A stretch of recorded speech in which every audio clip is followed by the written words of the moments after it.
I'm Mark and welcome to the current Outside Views report on Russia's war of aggression against Ukraine.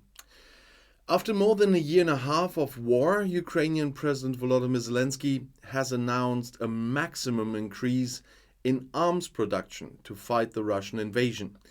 In addition to artillery weapons and ammunition, drones, missiles and armored vehicles should also be manufactured in the country. We are increasing the production volume to the maximum. Ukraine can do it. The financing is in place. Our defense industry will bring good results. That's what Zelenskyy said in his video message distributed every evening in Kiev on Monday. The Ukrainian leadership has repeatedly announced plans to turn the country into one of the largest arms producers. According to Zelenskyy, he met with representatives of the defense industry so that production could be further ramped up. The country is dependent on huge amounts of ammunition and weapons in its counteroffensive to liberate the occupied areas, which has been sluggish for weeks. The country relies primarily on the military aid of Western allies. And Zelenskyy once again reiterated that Ukraine must also create the conditions for the new combat aircraft. Kiev is hoping for the early delivery of the F-16 fighter jets announced by the Netherlands, Denmark and Norway. Everything had been done politically for the delivery, but now the infrastructure for accommodating the fighter jets must also be prepared. That's a military task, as the president said. At the same time, Zelenskyy instructed the military to make preparations for the winter, for example, to protect the energy infrastructure that Russia has repeatedly shelled in the past. Ukraine has been defending itself against the Russian war of aggression since February 24th in 2022. And according to official information, Russia has repelled another Ukrainian drone attack on its territory.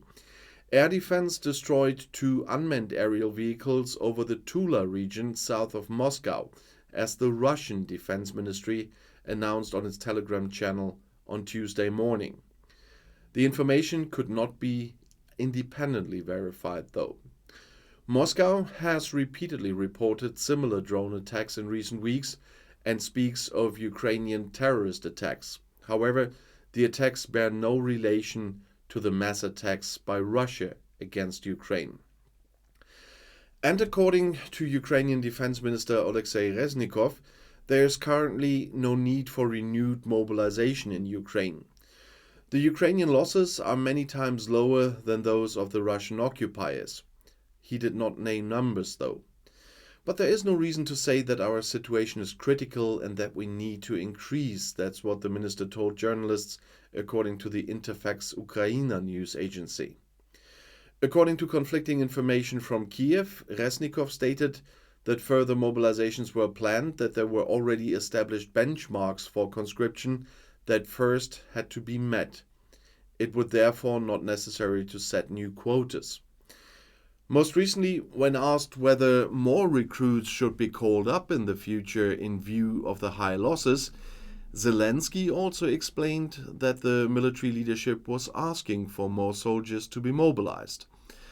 Above all, however, those men are now to be called up for military service who already are subject to the previous mobilization but have not yet been drafted. In addition, after numerous scandals in district military replacement offices, Zelenskyy had the leadership there replaced. At the start of the Russian invasion, Ukraine declared martial law. All men between the ages of 18 and 60 are therefore generally obliged to do military service and can be called up, unless they are exempt from service for health or social reasons, for example because they are single fathers. The exact number of those called up so far is not known, though. It is hundreds of thousands. Because of the losses at the front, new recruits have to be trained and sent into battle again and again. And if you want to know more about the current developments, the next video is right here in the end screen. I'll see you there. I'll be back.